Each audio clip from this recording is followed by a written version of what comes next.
Thank you for accessing this video that supports our printed installation guide for the Milenium Next 2 GHz line passives.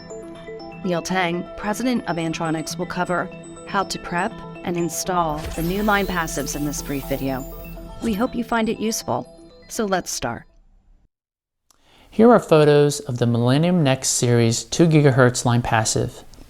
You can see the model number starts with an MH and the bandwidth lists 2000 megahertz.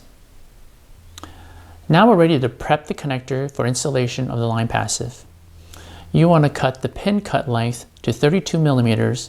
That's measured from the tip of the pin connector to the O-ring of the connector. This dimension is listed as in the SCTE 265 spec for line passives, which has a requirement of 31.75 to 33.53 millimeters. To assist in providing the proper cut length, Antronix offers a cutting sleeve tool, model number ACS-32. This is shown on the left. You would actually slide this cutting sleeve tool over the pin connector and ensure that the cut guide is flush and flat against the pin connector. Then you would cut the pin connector as flush as possible to the cutting sleeve. Here are acceptable side cutters. You want the side cutter to be able to cut as flush as possible, where the protrusion of the pin should be less than 2 millimeters out of the cutting sleeve. The 2 GHz line passives feature a screwless Caesar mechanism. To install the connector into the tap, we're going to ensure that the pin cut length is 32 millimeters using the pin gauge on the back of the line passive. Then you would just simply install the pin connector into the line passive and tighten it to the proper torque. You do not need to remove the hex port plug, loosen the Caesar screw on these new 2 GHz taps.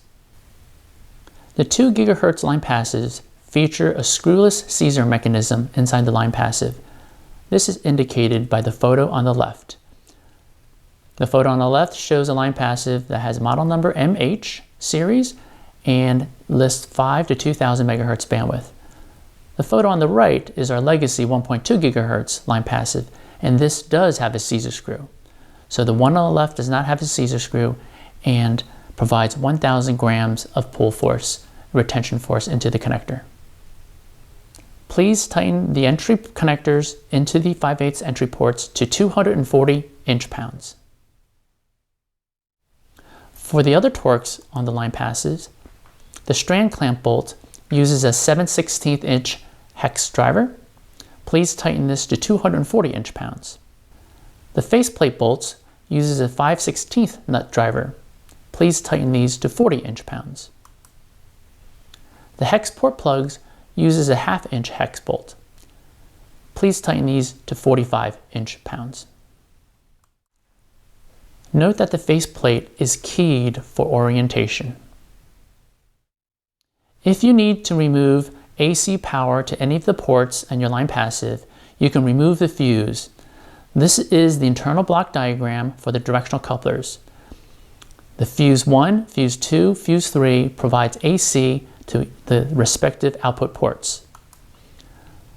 This is the two-way splitter fuse location. This is the three-way splitters fuse locations.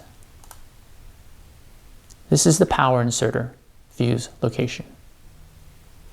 Congratulations on innovating your networks for DOCSIS 4.0 readiness and unparalleled performance. Please reach out to your Antronix representative if you have any questions, need clarity on anything we've covered here, or would like to schedule an in-person training session. Thank you.